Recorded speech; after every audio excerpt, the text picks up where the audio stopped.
Good evening. Thank you for joining us for our MCCPTA Presents on Partners Combating Hate. All of us are aware that there have been increased incidents of hate speech, acts of intolerance, and targeting bullying in our schools over the past year. It is one of MCCPTA's primary goals this year to ensure that every student, or MCPS student, feels safe, secure, and valued, being exactly who they are. Fortunately, there are wonderful MCPS and community organizations actively looking to partner with our schools and PTAs to support students and help create this climate of kindness and acceptance in every school. All they need to know is that your school or PTA is interested in exploring opportunities to work together. MCCPTA Presents is pleased to highlight many of these organizations so that they can share the work that they're doing, and we'd like to scale those up in our schools. We ask that questions be held until each panelist has been able to share first. Please approach the two microphones at the end of the aisle so that your question can be heard. First up, we have John Landesman, who serves as the Study Circles Program Coordinator for MCPS.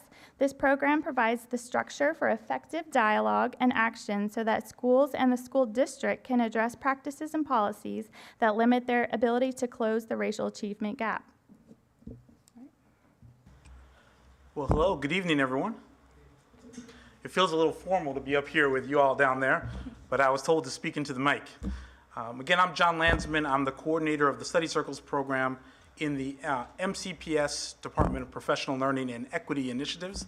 That's a long name, but we support schools to help schools create equitable outcomes and practices for their students and for their teachers and families. I'm also a former PTA president. I was president at Oakland Terrace Elementary School and Flora Singer. Oakland Terrace? All right. I've never had a fan speak out like that before. All right. I was also a PTA president at Flora Singer Elementary School. Any cheers for that? Okay. Anyone? So anyway, I speak both as someone who works for MCPS and as someone who's been in your shoes trying to really engage parents who reflect our community and support our students. So I'm going to briefly tell you about the Study Circles program. I'm going to show you a quick video, and then we can talk a little bit later. I do have some flyers out there as well, which I can hand out after today. So my program is, the Study Circles is a way to bring parents, teachers, and students from different backgrounds together to build the foundation so that they can talk about issues of race, culture, diversity, challenges, really understand each other's experiences, and then have some honest conversations about what are the barriers to making sure that all students feel safe, connected, and have what they need to be successful in their schools. And so we have a number of different formats to be able to do this work. When I start my presentations, I often show this chart. Have you guys seen this chart before? So some are saying yes, some are saying no. These are our demographics in our schools from 1970 to right now.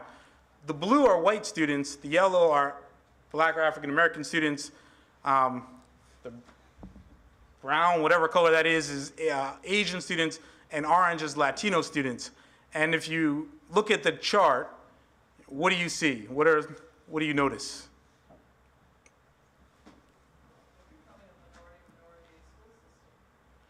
So so the response was we're becoming a majority school system. We're actually not becoming, we are actually a very diverse school system where we have a lot of diversity in all of our types.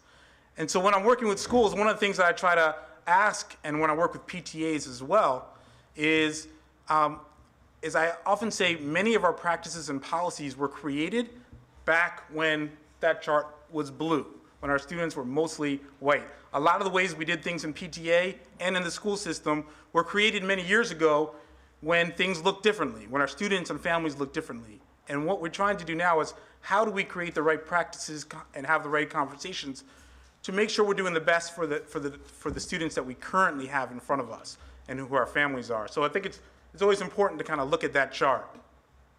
Also, when I work with schools, we ask staff, we're talking about how do you engage everyone. We ask staff if they have the trust to be able to have these conversations. And typically they say no. They don't have the skill set to be able to do that. We're doing a lot of work to support schools, but those books behind there are there's a lot of literature on how to close the achievement gap and how to engage all students, but we have to make sure that our staff and our parents and our students know how to have these kind of conversations. This is a chart. I told you I work for the equity unit. We work with schools and offices in many different ways, and the Study Circles program is just one part of that. So I want to start just by showing you a quick video. It's about 3 minutes. This is a video of students from Damascus High School. Last year, another school was coming to play football. That school had a history of, their football players had a history of kneeling during the national anthem. There were some students at Damascus High School who thought that that was disrespectful. And it caused a lot of, within Damascus itself, a lot of infighting and frustrations and anger, and there was not a lot of civil dialogue. And so the principal, who had been doing a lot of study circles, called us up to do this program. And I thought it would be interesting to hear what the students had to say, so you can understand the program. Can you just hit play? You're right there.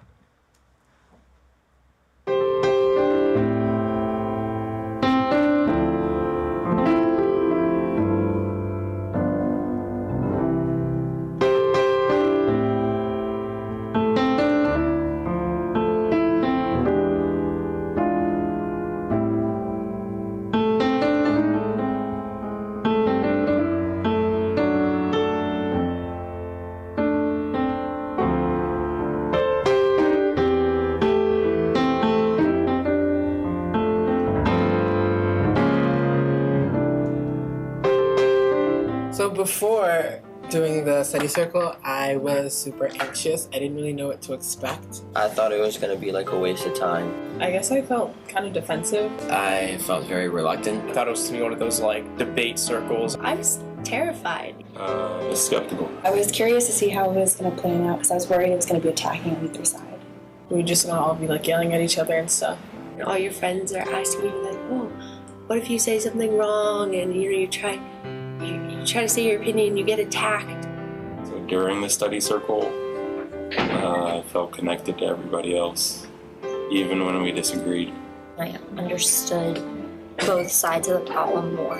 It was really eye-opening for me. It gave everyone a lot of insight into other people's lives and made them understand where they were coming from. You hear everyone's problems and you hear their personal attachments to it, and you wanna do something right in that moment. I was eager to come back. It surprised me how many things we could all actually agree on. I like that people were willing to listen. After the discussion, I felt like I gained a new perspective. I guess enlightened would be a good word. It made me just look at things from a different point of view. It just gave me a different mindset. It doesn't have to be like a us versus them mentality. I felt better about doing it because they really made it like an open environment. I felt that everyone was honest about their feelings. I learned that I definitely need to learn how to take a step outside my box to, see and feel how other people feel. It was constructive. It's kind of like a side of things you didn't really see. I felt more educated on the topic for sure, of other people's experiences, which I feel like is important that you get both sides of that. I felt that I had more of an open mind. It was kind of like a relief. Everyone was able to take a different perspective. I felt moved. I could take a lot that I learned and put it into my life that I live right now. I would tell them that if they were given the opportunity to do it, I would encourage them to. Definitely do the next one. Definitely. They should do it, but if they ever get the chance, they should do it. Highly recommend it. Definitely do the next one. They should definitely try to get involved. If they get invited, do it, because it really changed me. If you do go, just go with an open mind. I would say that you need to go in with open ears and an open heart and an open mind. When you're having a conversation with somebody and you don't agree with them, to make sure you keep an open mind and see where they're coming from, because everyone has a backstory and you don't know what they're going through. So just listen. Don't go in with a negative attitude. Don't go in ready to fight or anything. Like, no, it's not like that. Just relax and know that people will respect you. It really like moves you in a way that you wouldn't think that you would be moved. You really become more aware of everything that happens in the world. I would say don't just speak but listen, because at the end of the day, you know, anyone can stand behind a screen or stand in front of a ton of people and just yell how they feel, but it really takes a different level of respect to sit back and listen to what other people have to say so we can all come together on this issue and really solve it.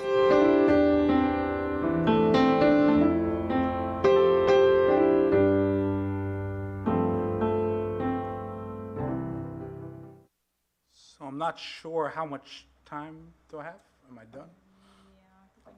Okay, I'll say one last thing is the process is a way to get us from when they came in. These are kids who actually were tweeting each other negative, really pretty horrible things to each other. And they came in very skeptical, which is typical when we have these dialogues. When they went from skepticism and fear to being able to listen to each other and hear each other and feeling heard, and that's what our process is all about. So you can look at us up on the website. We have these flyers, and happy to talk to anyone after this. Thank you. Thank you, Mr. Landesman. Next, we have one of the Anti-Defamation League's signature education initiatives called No Place for Hate, being highlighted today by College Gardens principal, Ms. Stacy Rogavoy, and Shantae Spa, third grade teacher, also at College Gardens Elementary. This initiative provides a framework for K through 12 schools committed to creating a sustainable change that leads to improved school climate.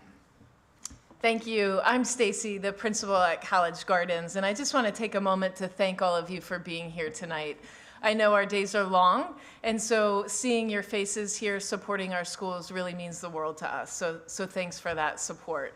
I have to say that this ADL project that College Gardens has taken on is not just my doing at all. It really is in the heart of the students and the heart of the staff. But really how this all started last year was with a group of parents who wanted better for our students, wanted better for our community with the political aspects of the world and kids bringing it into the schoolhouse. Regardless if we had structured conversations about it or not, our kids were talking about it. And so some of that negativity was definitely getting around the hallways and into our classrooms at College Gardens. So we had a parent coalition that got together on their own and invited Seth from the Anti-Defamation League, and he talked to them about No Place for Hate and what it could look like within our school. And so I just want to talk to you a little bit about our journey, and Shantae will highlight the things, our upgrades that we're doing this year. You know, doing the difficult things while they're easy and doing the great things while they're small. A journey of 1,000 miles must begin with a single step. And so that's what I feel like this is for College Gardens. It's that single step, but it's a step in the right direction. Certainly we are not a perfect school, but it's something that we are striving for, to have a place where all kids feel included and able to find success. So when the parents and teachers brought me what they were thinking about, it was just a perfect partnership. So it's the ADL. College Gardens is an International Baccalaureate World School, and that's our mascot, the Gators there. And it was just a perfect marriage. And I want to talk to you a little bit about why it was a perfect marriage. So I went on and did a little bit of research. No Place for Hate, College Gardens mission and vision, and the IB mission as well. And in every single statement that's up there, I promise I will not read it to you, it's all about empowering our students to make the world a better and more peaceful place. And so that's our aim at College Gardens, and it was certainly No Place for Hate, as well as our IB. And so it was just a perfect infusion for us to be able to move together to create a better environment for our students. So what did this look like last year? Again, that one single step, that baby step, you know, at first I was saying, I don't want it to be something else on our teachers' plates. It really wasn't. It was infused so nicely into what we were already doing. So last year we had 8 4th and 5th graders on our committee. We started small. I actually have one of my committee members here. Jacob, say hi to your adoring fans. We were focused on 3 whole school events. So all of our events had to include every single student within our school. So we have Head Start through grade 5, 903 students. Yes, 903. So what we did is we took some of the events that we already were doing. Read Across America, Dr. Seuss Day, we made it Read Across College Gardens. And instead of reading Dr. Seuss books, we read books about diversity and acceptance and just making the world a better place. We had a great Spirit Week. Shantae will talk a little bit about our theme for Spirit Week, as well as mix it up at lunch. So typically our students sit by class, and just mixing it up and letting them sit with other students and start conversations with others that they don't typically get to spend time with. We also infused it within our class meetings, and everyone in the entire school was engaged with the signing of the pledge that our school, as best as possible, would be a place without hate. So I'm going to let Shantae talk a little bit about some of the pictures here. Good evening. I'm a 3rd grade teacher at College Gardens, so I have the pleasure, one of my students is here to support, and so they maybe will be able to share some of their experiences, but it's such a privilege to be in the classroom with children. So as they're hearing things on the news, hearing things at home, they do bring those conversations into the classroom. So we want to, of course, we're equipped, we have training as staff through the county, but we also want to teach our children how to have conversations. And with our IB, we learn about being open-minded, being kind, and showing tolerance and respect. So this program, as Ms. Rogovoy stated, is perfect for our mission and our vision. So this picture just shows our students signing the pledge, which is a part of the program in which all the students are signing that they are committing to making College Gardens a no place for hate zone. And so for the next picture, Jacob Swivel, he was a part of our student committee, and so they came up with these 5 themed days. And so Spirit Week is something that's customary for most elementary, middle, and high schools. So of course everyone loves a pajama day and, you know, showing your style, but we wanted to infuse this with thinking about how we could be more accepting and tolerant. So for example, Monday was Dreaming of a World with No Hate, so the children wore pajamas, and so then throughout the week there were themes, but these were all selected by students on our committee. And so a part of my job was to be sure that I could help facilitate conversations across our school by sending slides and Promethean just displays where they could facilitate conversations. And so you'll see an example of that in just a bit. So here are more pictures where we had put a cap on hate. In the very center where it says help yourself, a student, she was passing out little slips of paper that explained why College Gardens was no place for hate. So she used some creativity to express herself and making sure that message came across throughout the week. So again, more pictures as they dressed up as leaders. They were free to express themselves. Next, we wanted to promote conversations throughout the week, so we just didn't have these dress-up days, but we also had, here are 2 examples of flip charts that were provided for teachers to help facilitate conversations. So we talked about being principled, what that means to be leaders, and then we reflected individually and in a class meeting to say, how can we lead to create a more peaceful world? And then it was showing creativity on that day, if it's my individual style, that it does take courage to show creativity and to be yourself. And so that helped children to consider it's okay for me to be who I am and to express my creativity, and that others can be respectful of that as well. So for this school year, we've doubled our student committee, and we're really excited about that. And as an upgrade, we wanted to be sure that we have listed on our calendar, we have standing meetings that includes parents, students. We have support and professional staff working together, and that's a really important component just because a lot of incidents usually happen at lunch and recess, so we want to be sure we're equipping our support staff and how to deal with and how to address these situations as well. So it's truly a collaborative effort across our school.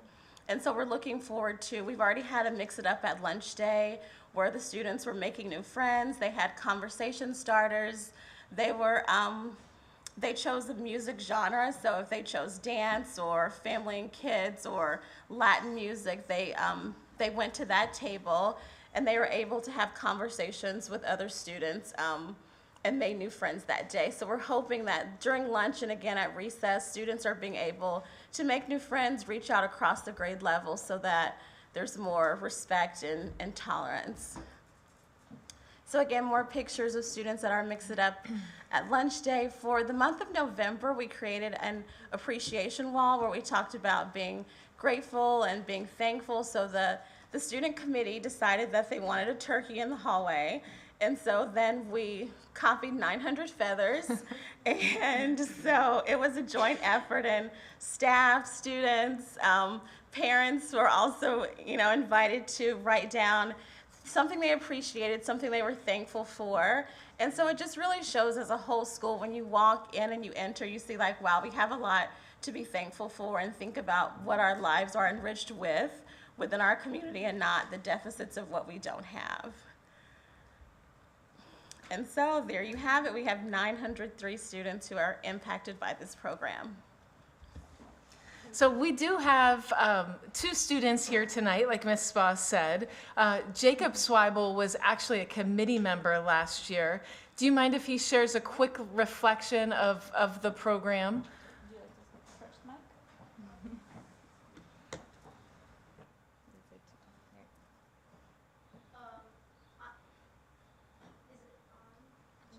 Or have it over here.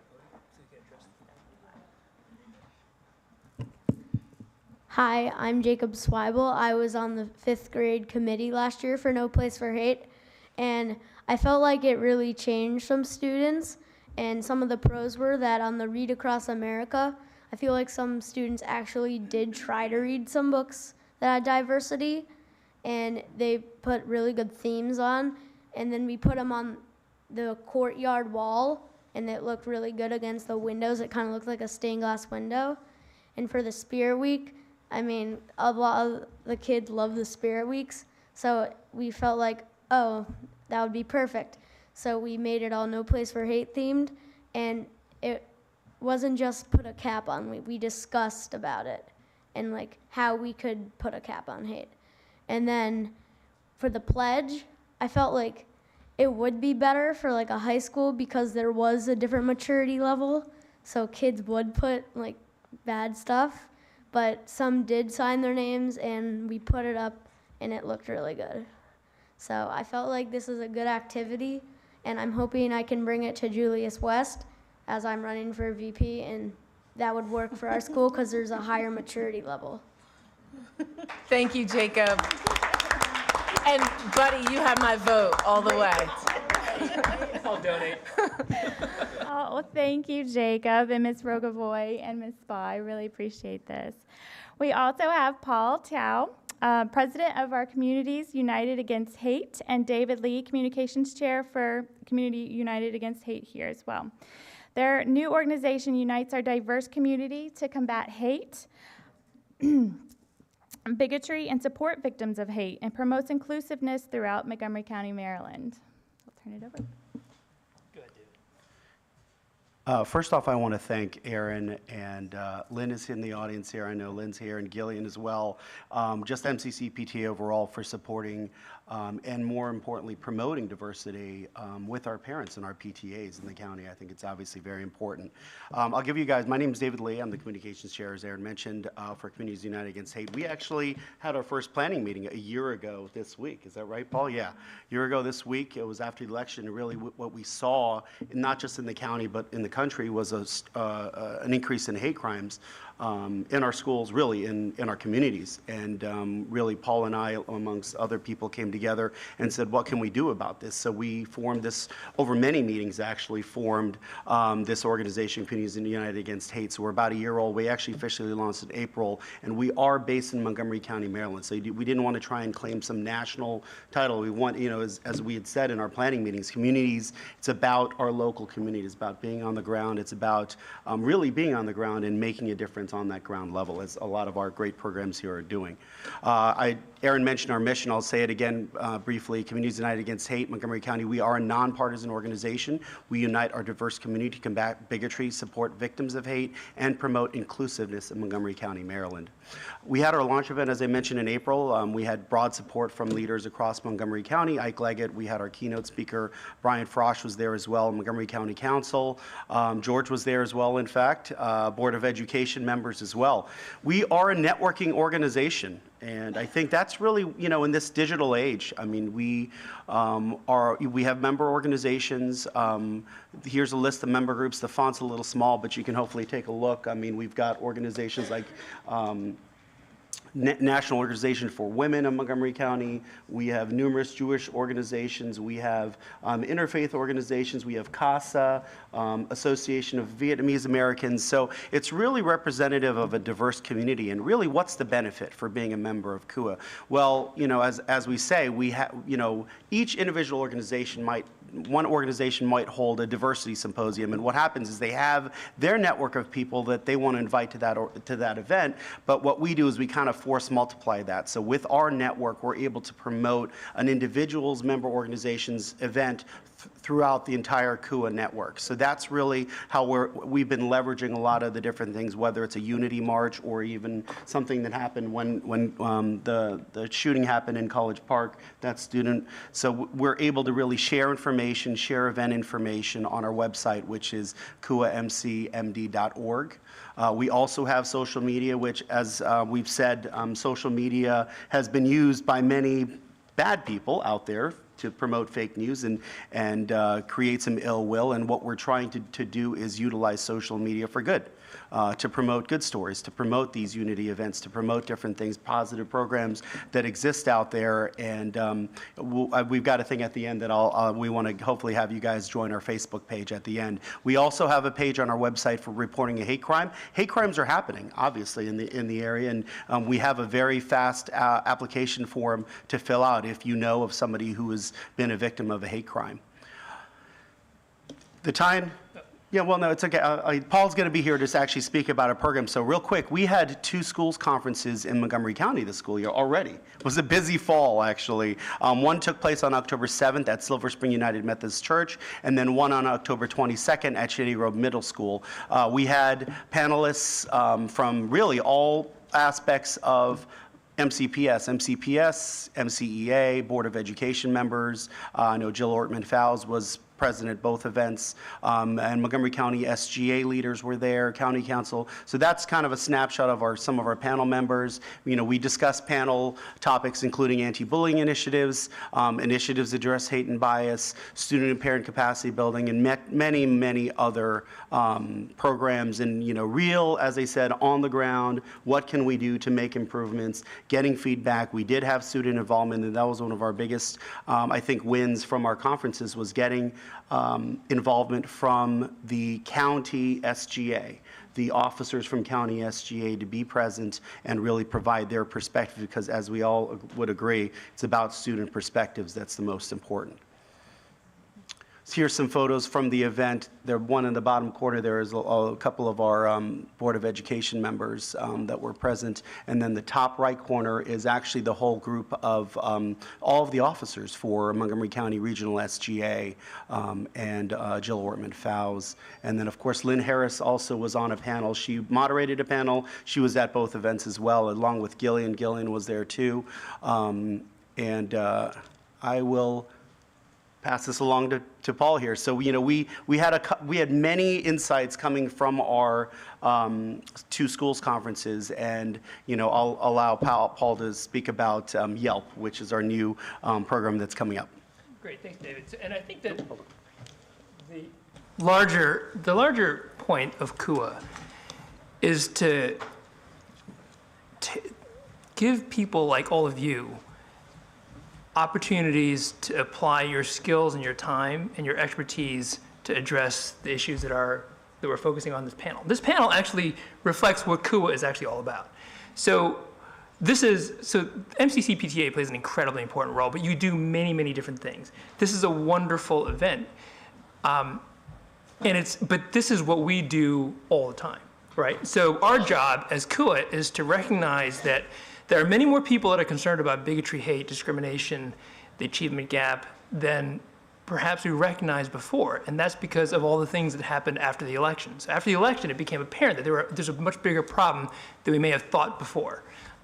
And so I think that we all thought that we'd made more progress with the 8-year term, the 2 terms of an African-American president. And he leaves office and this new person comes in and suddenly a lot of hate and bias comes out. We realize, we haven't made as much progress in our actual, maybe we have a little bit in Washington, but sometimes, but at the ground level, we have these huge problems. And so, one, we recognize there's a bigger problem than we thought. 2, lots of people want to do something about it. Lots of people came out of last November very frustrated that they hadn't done more, that the outcome may not have been what they wanted, and that there was this huge problem we had to do something about it. And that's why all of you are here today. And that's why we created KUA, because we realized that there was this energy and this desire to make change and to do something. And so we began meeting, and then we realized that there's all these fantastic groups, like all of the 5 other groups that are here today, right? And all the groups that are our member organizations, and many, many other groups that are focusing on these issues in different ways. And so we didn't want to reinvent the wheel. What we wanted to do was make sure that people that were looking for opportunities to address these challenges would be able to find them, and that we would do it through our social media platform, through our online platform, through the event calendar, through our weekly KUA action alerts. And so there's the whole online piece. But we also recognize that as modern as we are and as focused as we are on internet and social media, it still actually makes a difference to actually get together in person, like forums like this. So this is what we are all about, actually. And so the schools conference, I think, was a very nice reflection of that, because we brought together people like John Landsman and Lynn Harris and Gillian Hubner, and so many of you were at our conferences. And we brought people together to address a lot of the issues that you're addressing on this panel. And the conversations were incredible. One of the things that came out of that was this project that I'm going to talk about, and I know that my time is going to be up in a minute, so I'll be done in 1 or 2 minutes. But one of the things we realized is that in addition to the incredible work that John Landsman and Troy Body are doing for the MCPS Equity Initiatives Unit, the incredible work of the adults and the teachers, the trainings, there's this tremendous amount of work that's being done by adults. But there's also really inspiring, really impactful work that's being done by students, especially in high school, but even in middle school and in elementary school. Many students care about this. And when students take action, it's inspiring. Look, Jacob, right? When you spoke, everybody in the room listened really attentively, and everybody was inspired. And if you need money for your campaign, some of us will donate to your campaign. I mean, but it's like, that's when a student speaks, it just makes so much more of a difference. And it's not just for the adults, it's for the other students. And one of the things that became clear from the 7 or 8 students that spoke and did presentations on projects that they had created is that peer support, peer education, peer advice, peer counseling matters tremendously. It's not the only solution. We do need study circles, and we need to expand the study circles program. And John and I have known each other for years, and I just think the world of what you do. But a lot of why that's so important is because you engage students. And so Gillian and Lynn and David and others, after the first day of the schools conference, we came together and we thought, wow, we really have to, expand these wonderful programs, most of which are just in a given school, expand the ones that work to other schools, and let's inspire more students, and let's facilitate more student creation of projects like this. And so we have conceived this idea. We have a kickoff meeting on December 10th. It's the Youth Engagement and Leadership Project. It is still don't love the name because the acronym is confusing, but it's a great name. And the whole point of this is to try to encourage more of these programs. The way that we want to do it is, I have 30 seconds. The way we want to do it is provide seed funding, like $500, $750 grants to students so they can cover copy costs, they can reserve space, so they can get food for a meeting, so they can do those, so that financial barriers are not an obstacle to the creation of an organization. give students that have ideas a mentor, like a senior or a junior, somebody that Jacob will become one day who can mentor other students on how to organize a student-led project. Give them an adult mentor, a teacher, a counselor, a community leader, and then have an annual event. And so we all are familiar with science fairs. Let's create a social change fair where what's at the table is not, and look, I'm all for science fairs, but what's at the table is a student talking about their project and how they made it, how they created the project, how they made a difference, and how they want more support. And then recognize, just like you've got those fancy Intel Awards, Westinghouse Awards, whatever they're called now, let's create awards for students that have really, really terrific projects that really make a difference. And so that's what it's all about. That's what we're going to try to do. We have MCEA, MCCPTA, the Regional Student Government Association, and Minority Scholars Program. They're all involved in this. We have this kickoff meeting. We really need people to come and give us your experience, your ideas, and help us build this so that we can facilitate the creation of more projects like this at the high school level, but also maybe at the middle school and the elementary school level. So thank you very much. Thank you. Mark your calendars for December 10th. Aaron, sorry, if I could just have 30 more seconds. So just to recap, December 10th is that date, correct, Paul? That's our date for our Yelp meeting. And then I wanted to just finish real quick, if I could. When you get a chance, if you are interested in at least becoming an individual in the network for KUA, and assuming you're on Facebook, which everybody is nowadays, go to, let's see if I can get, so like, follow us on Facebook. When you go to your Facebook app, search KUA MCMD, all one word, and we will come up. And make sure that you like us on the page. So don't like the individual posts, but make sure that you like us. And when you like, follow, then you'll basically be in the network for information. Thank you. No problem. Thank you. And actually, that's a nice segue into our next speaker today. I have attorney and MCPS parent Brad Shear from Digital Armor here to highlight some of his impressive work addressing cyberbullying, combating online hate, and related areas. Thank you, Aaron.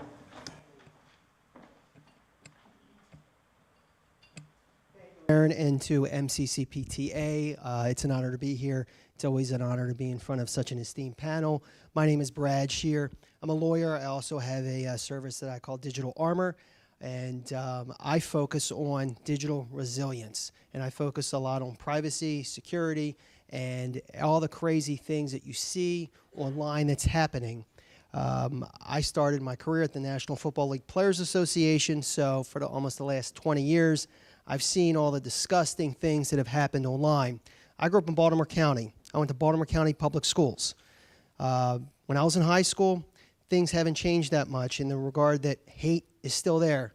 I grew up in a community that was of mixed religious and race, and when we would go to other high schools, they would pelt us with bagels, use the N-word and use the K-word. And then I moved to Montgomery County, and my kids go to Burning Tree Elementary. There was swastika there, just like it was in high school. And then on the back of one of my cars, it said, "Black Lives Don't Matter," last year. So I have a much different experience. Hate is there. Hate will always be there.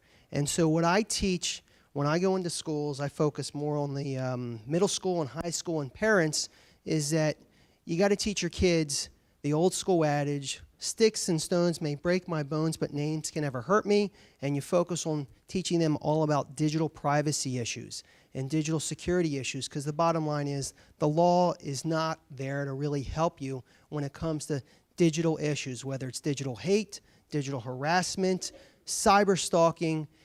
There just is not a lot that the law can help you with. And also, the technology companies.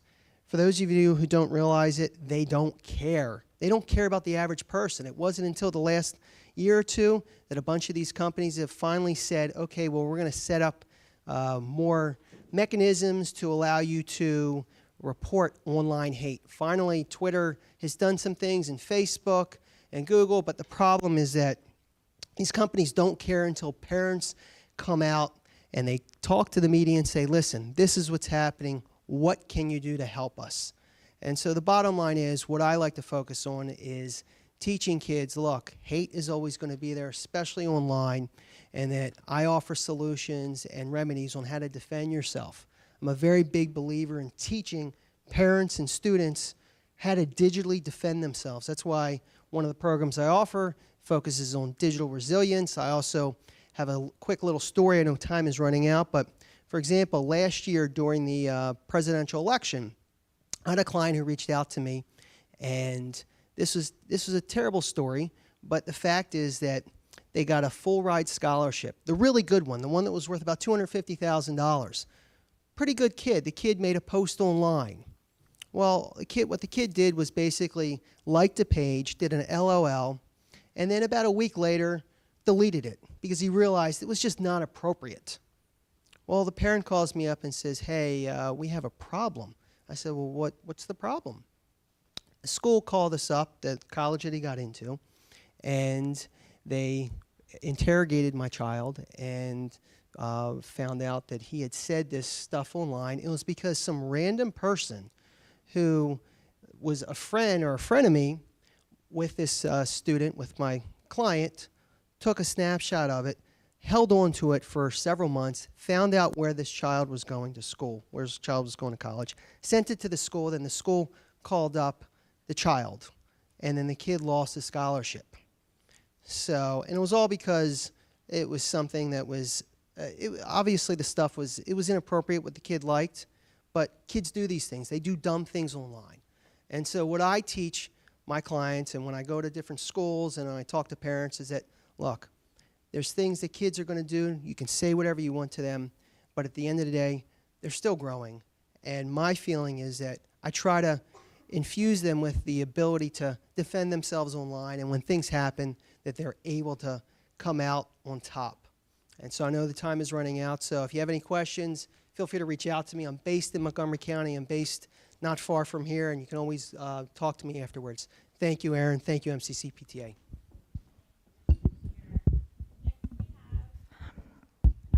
Montgomery County Regional SGA Liaison Adele Williams and Marcelo Galbraldi, and they're our MCPS Student Government Perspective today.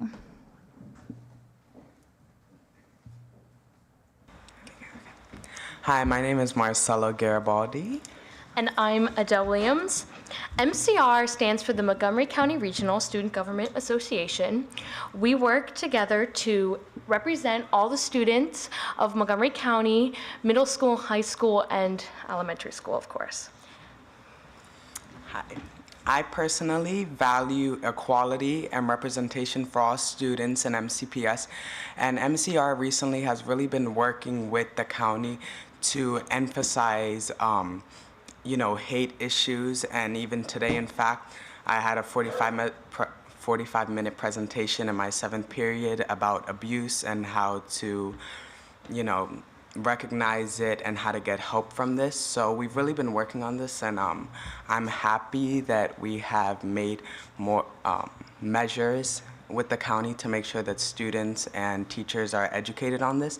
And we also work at our GAs, which Adele runs. So GA stands for our General Assemblies. About once a month, we have 6 a year. We have an assembly in an auditorium of a fellow high school where the SGA send representatives, and we inform them on what MCR is doing to represent them, testifying towards the board. And we recently opened up a really interesting discussion in breakout groups about how students feel in their school, if they feel like they can succeed, or if their race or something different about them has prevented them. And together we've learned some really interesting programs that various schools have, which we want to implement together to really make sure that there's equality in our schools. Speaking about race and equality, we also work with the Minority Scholars Program. And as that gentleman said over there, this county is becoming a minority school system. So it's really important. The Minority Scholars Program, or MSP, is just a group of very intelligent kids or students that work together to innovate, and they bring their experiences and their idea and try to combat the issue with different perspectives, and they try to break out into groups and see how we can eliminate negativity and its different roots, And we, MCR is working on appointing an MCCPTA representative, and, we're trying to emphasize all the issues with women and race that also go hand in hand with hate and negativity, and she's going to speak about the I Women. So we have a program right now which is in beta, the I Women's Caucus. This was started by our current vice president, and we're working together to make sure women's issues are heard and that hatred is stopped and that we're all working for the betterment of each other. We've had a couple planning meetings, and that should be starting soon. The I Women's Caucus is very similar to MSP, where we want to make sure that all groups are represented and that they all are having equality in their schools. Also, MCR works with MASC, which is the Maryland Association of Student Councils. MASC does a lot with the various regions, and we've really been hearing the issues that other counties face and how to improve Montgomery County as a whole. Well, thank you all for coming out here tonight. We do appreciate it. MCR has a lot of connections with various different groups that specialize in different areas. So if you need any help or if you have any thoughts, please feel free to speak with us, because we also have direct connections with the SMOB, which is the student member of the board, and he's directly voting on legislation. So if you want to give us your thoughts, your experiences, I'll let Adele wrap it up. Yeah, so MCR is definitely doing a lot. We have a lot of us last year with the protests at our schools. I personally was involved in a walkout where we all sat on the football field. We had posters. We've really noticed the increase in hate crimes. There haven't been a ton at my school, Northwest, but I know that QO had some terrible images put on their football field, and there's a lot going on. And MCR is definitely trying to hear what's happening and to make sure that we're getting better. So thank you very much for listening. I'm Adele, and that's Marcella.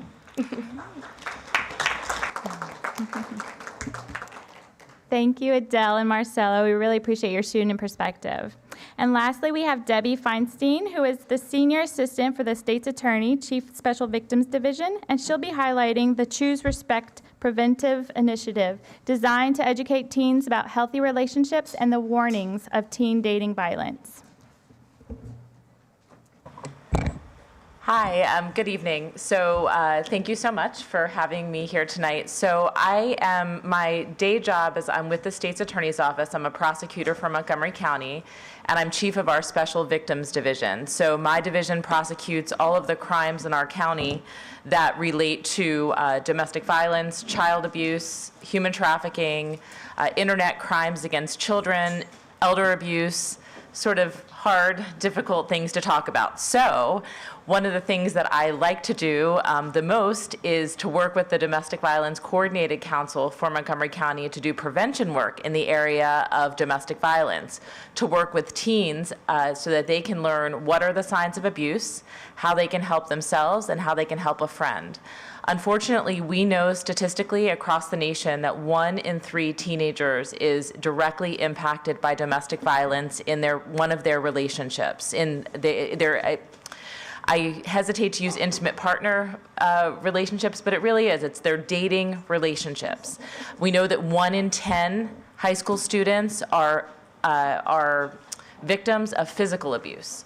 So those are pretty bad statistics when we think about what our teenagers are going through. So as a response to that, we are promoting some programs that I want to tell you a little bit about. And I know you have lots of important things to do this evening, so I'll take you through them, and I would encourage you to pick up our literature, which has all of our contact information, so that you can learn about how to bring these programs to your schools, to your sports teams, to your community events. We are not limited just to the schools. We go to all sorts of different groups to speak to teenagers and to parents and to community members about what abuse looks like, how to prevent it, and what are the resources that exist in our county. So the document that you're looking at on the screen is actually, I think, the first half of our flyer that's actually in the back of the room. So let me tell you quickly about a couple of the programs. So thank you so much. So, and I'm going to just talk loudly because I want to kind of point to things. So our first program is an annual Healthy Teen Dating Conference that each year we have held for the last several years at Richard Montgomery High School. How many of y'all have heard of that program before? Has anyone heard of it? Fantastic. I am so glad to hear that. Last year we had about 600, thank you. Last year we had about 600 people attend the conference. And what happens every year at the conference is we have an opening session where we talk about the issues that I've described. And then the students break up into groups of about 18 or 20 and do a sort of a choose your own adventure, walk in the path of type of a workshop where they either are in the shoes of someone that is an abuser, someone that is a victim, someone that's a friend, someone that's a family member, and they literally go around the room picking up different cards depending on the decisions that they make. And then everyone comes together and has a discussion at the end about what they learned, what they felt, what they saw, and to really communicate about the issues. And it's a hands-on way of learning about these issues.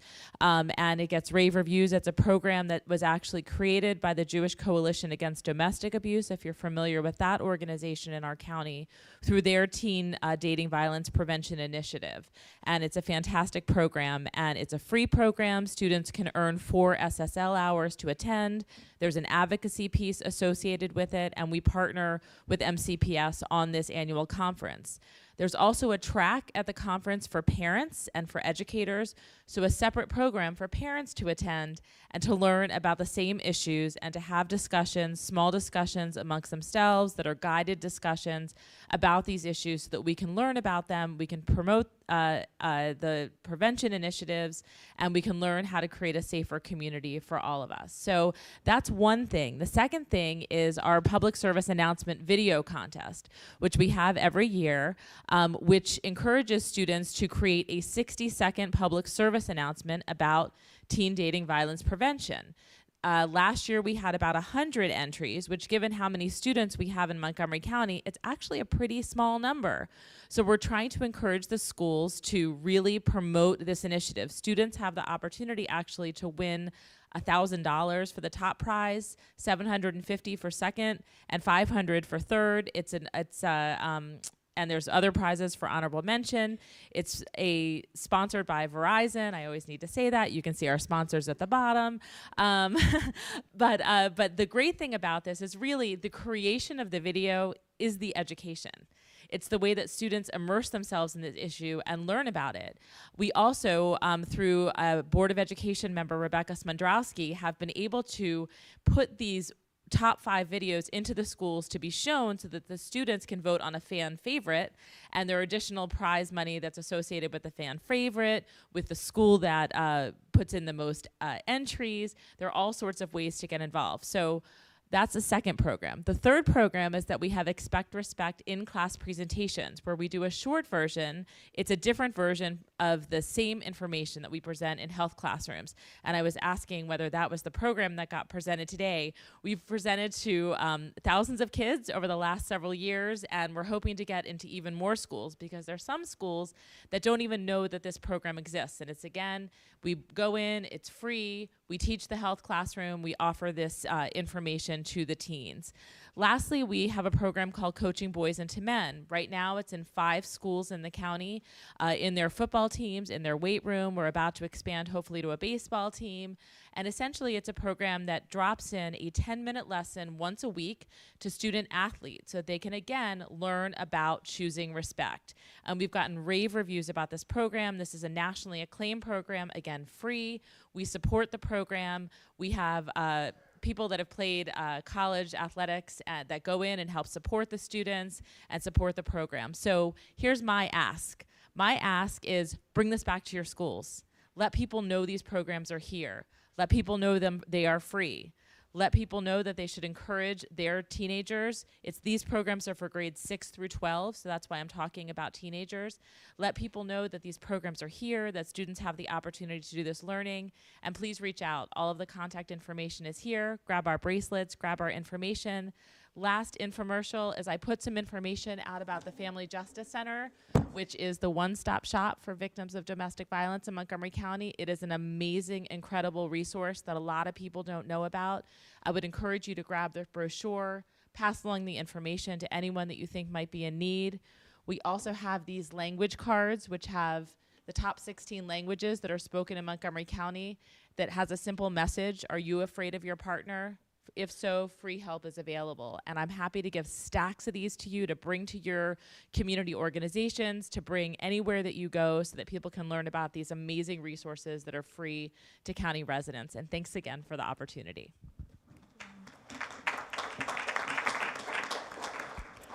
All right, thank you, Ms. Feinstein, and all of our panelists for great presentations and sharing what you're doing throughout our county. It's really powerful to see all of you in one eclectic group here.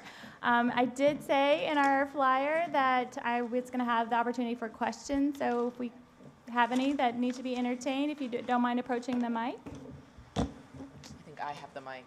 Oh, wanted the mic. Any questions? I'll bring the mic to you.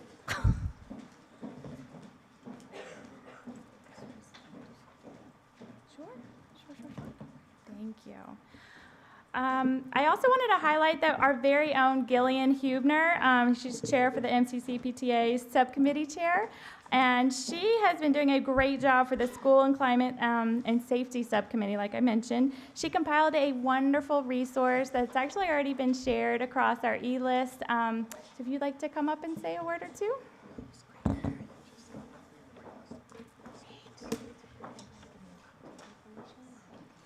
Hi, everybody. The resource is actually in the, pardon my voice, I realize how horrible it sounds. The resource that we're compiling is actually in process, so I just threw some things together which highlight, I think, all of these programs, which is a really good start. But of course, there are others, and we just want to make sure that people in the county, in the PTAs, who want to do something, don't know where to start, can have easy access to that kind of information. So we have a web page on the MCCPTA website on school climate and safety, and you can find a link to our listserv, and we share this kind of information regularly as it comes up for those who are specifically interested, and then we try to compile things and make it more easily accessible for those who may be interested but not that interested to get an everyday message. So thanks. All right, well, thank you, Gillian, and that concludes our presentation this evening, so thank you all for coming again.